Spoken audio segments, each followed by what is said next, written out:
Hey, welcome back to your favorite pre-calculus class. We're going to talk about one-to-one functions and inverse functions today. Let's talk about what a one-to-one function means. You have a one-to-one function anytime, get my pen here, if x1 is not equal to x2, it'll be one-to-one if f of x1 is not equal to f of x2. Okay, so let's look at some examples. Notice all these inputs, they're all different states. Indiana's different from Washington, and they go to different y values, and each time it happens. There's no repeat y values. So that's what a one-to-one function is. And notice here, you've got to be a function first and foremost. So if you remember a function, to be a function for every input, there's only one output, or you had the vertical line test with functions. So with every input, there was one output. So you got to be a function first, and then you've got to satisfy that. Okay, here's another one. Notice the dog's different from the cat, but they're going to the same y value. So this is not one-to-one. Okay. Here's some other looks at that with some mappings. Notice different x's are all going to different y's. These two different x's, though, are going to the same y, so this one's not one-to-one. And here this is also not one-to-one either because it's not a function. For this x, for every x, there's only one y, but this x is going to two different y's here. So this is not a function in the first place. So there's no way that it can be one-to-one. Okay, here's this first one. Is this one a one-to-one function? For each different x value, are they going to different y values? No, here's the problem right there. Those different x's, 55 and 61, are different x's, but they're going to the same y value, so that's problematic. With B, notice all your x's are different, and all the y's are different. So for no two different x's are they ever going to the same y. You all have different y's. So yes, on that second one it is one-to-one, whereas that first one was not. So you've got a horizontal line test that will test if your function is one-to-one or not. So if you have some sort of function, if it ever, whenever you run the horizontal line test, it can only hit once. It can only hit once. So far so good. Notice right here, oh my gosh, this thing really fails it. You're hitting 3 times, in fact. So for these different x values, they're hitting this thing more than one time. So this is not, in this case, not one-to-one. You fail the horizontal line test. Here's a better picture of it. For different x's, you've got the same y values. So this fails. This is not one-to-one. Okay. So is x squared? Is this thing one-to-one? And you're like, nope, fails. Horizontal line test, this thing's not one-to-one. How about x cubed? When you draw x cubed, this thing passes horizontal line test. You only hit once on x cubed. So this one, yes, one-to-one for x cubed. There's a little better look at that. Well, if you've got a function that's increasing on an interval, then it's one-to-one function on that interval. In fact, let's take a function.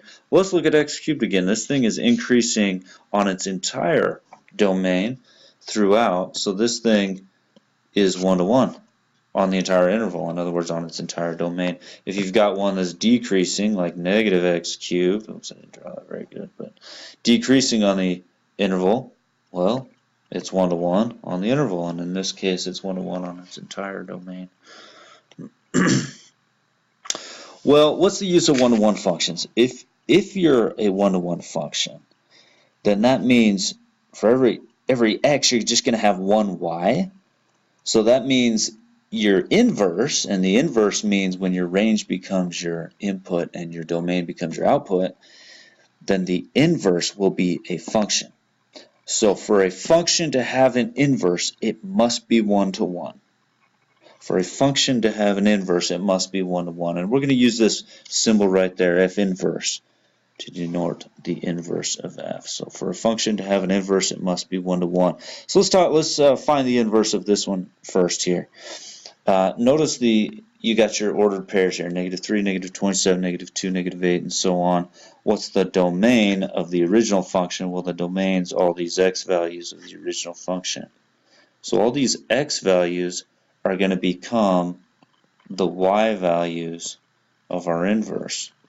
So negative 3. So all these points are just going to flip around. So negative 3, negative 27 is going to become negative 27, negative 3. Negative 2, negative 8 is going to become negative 8, negative 2, and so on. So all the x's become y's, and all the y's become x's, and so on. 8, 2. Anyways, I got a picture of that right here. So all your x's become y. So notice these are all flipped around. Instead of negative 3, negative 27, I got negative 27, negative 3, and so on. So what's the domain now? Well, the domain of the inverse is right here. All your x's now, all your x's of your inverse. All right, that's your domain of the inverse, and the range would be all the y's of the inverse. So here's a look at it with a mapping. So the mapping takes your domain of f, and output becomes the range, and then the inverse takes it back the other way. The y, the old y's are your inputs, and then your old x's are your outputs. Okay, so the domain of the original function is actually the range of the inverse, and the range of the function is the domain of the inverse, so on. So the interesting, one of the properties of inverses is when you take the composition, it'll spit out x. So f inverse f of x will equal x, and the other way around. F inverse f of f inverse will also equal x. And this is how you check if something is an inverse, if you've got the two functions. So you can verify that these two, for instance, are inverses. It must satisfy f of f inverse must equal x, as well as f inverse of f of x must also equal x. So let's do this one first. Let's go f of f inverse. So our inverse here is 1 over x plus 1, and it's got to equal x on the at the end. So I'm just going to work my left-hand side. So f inverse, who's f inverse? Here it is, 1 over x plus 1. So this 1 over x plus 1 is going to go into f. So f is 1 over x minus 1.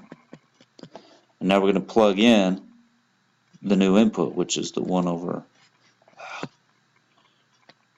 1 over the x minus 1.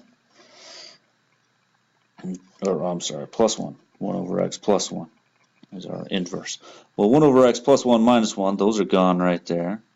And so we've got 1 over x, which when you clean that up, so you multiply by x over 1, multiply by x over 1, and notice you've got x equals x. Check mark. So f inverse does equal x. Now let's do it the other way around. F inverse f of x. So f inverse, now our f of x function goes in, 1 over x minus 1.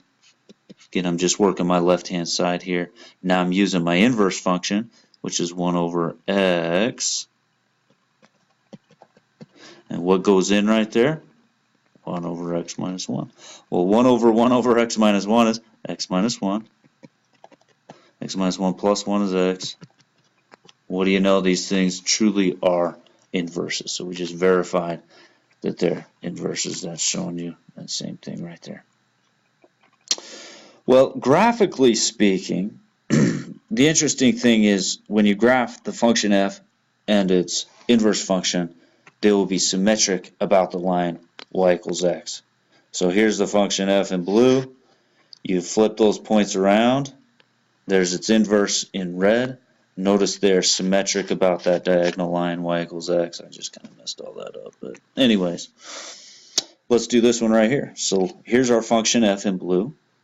And let's flip these points around. So I got negative 2, negative 1. I'm going to flip that around. I'll have negative 1, negative 2 right here. Negative 1, negative 2. Dude, for the love. There we go. Negative 1, negative 2.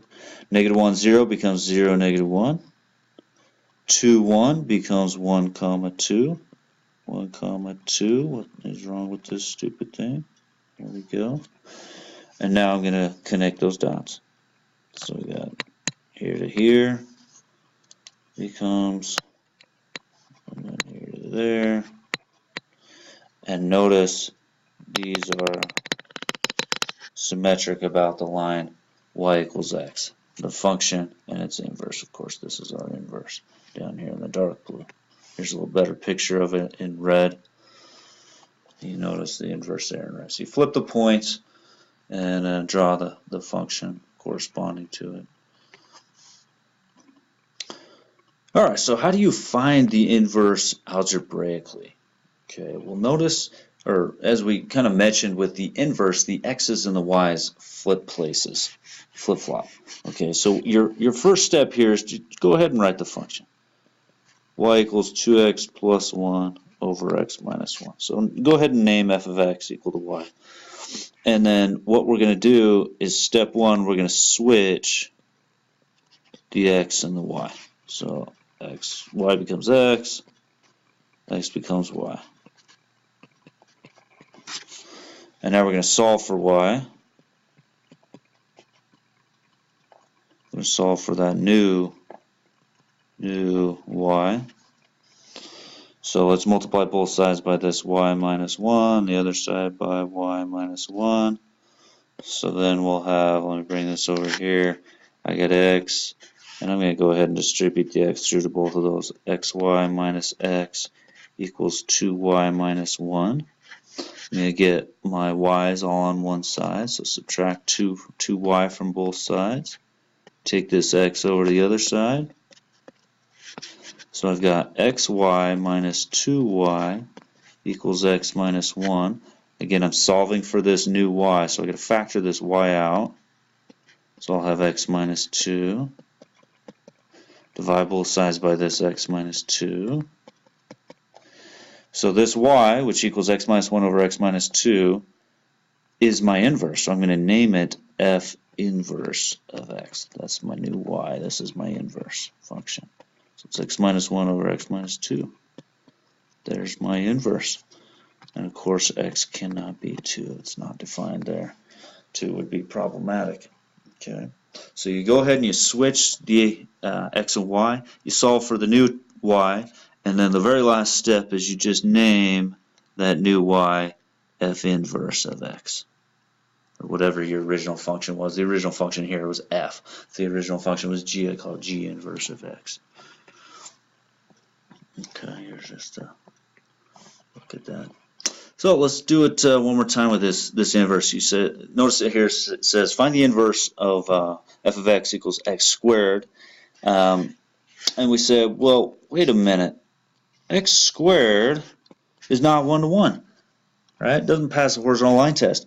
How in the world can it have an inverse? Well, it doesn't have an inverse. So what you can do, though, is mathematicians got greedy and they said, well, let's just restrict it to the right-hand side. X is greater than or equal to 0, so only the right-hand side. So we're going to forget about the left-hand side. Now it passes the horizontal line test. Now it has an inverse. So can you find an inverse of just that right-hand side? Sure. You just go about it the same way. Y equals x squared. Switch your x and y. X equals y squared. In other words, y squared equals x. Solve for that. Y equals plus or minus root x. Well, now the question becomes, which one is it? The positive or the negative root x? Well, the original function was the right-hand side. So it had the point 0, 0, 1, 1 squared is 1, 2, 2 squared is 4, 3, 3 squared is 9. So those points should be switched around. So let's check, is it this one? Or is the inverse function this one? Well, let's test that one first. If I plug in 9, for instance, I should get a positive 3. So I put a 9 in right here, put it in, square root of 9 is positive 3. Oh, that's the one. Plug in the 4, should get 2, right? If I plug 4 in, it'll spit out 2, and so on. Notice it will not work right here. If I plugged in 9, I would have negative root 9 or negative 3. Well, that's not it. I want a positive 3, not a negative 3. Okay, so here was our original f, the right-hand side of x squared, and then here's our inverse, the square root of x, which goes like that. And notice that they are symmetric about the line. Y equals x. Here's our f. Here's our f inverse of x. Well, thank you very much for listening. We will see you guys in class.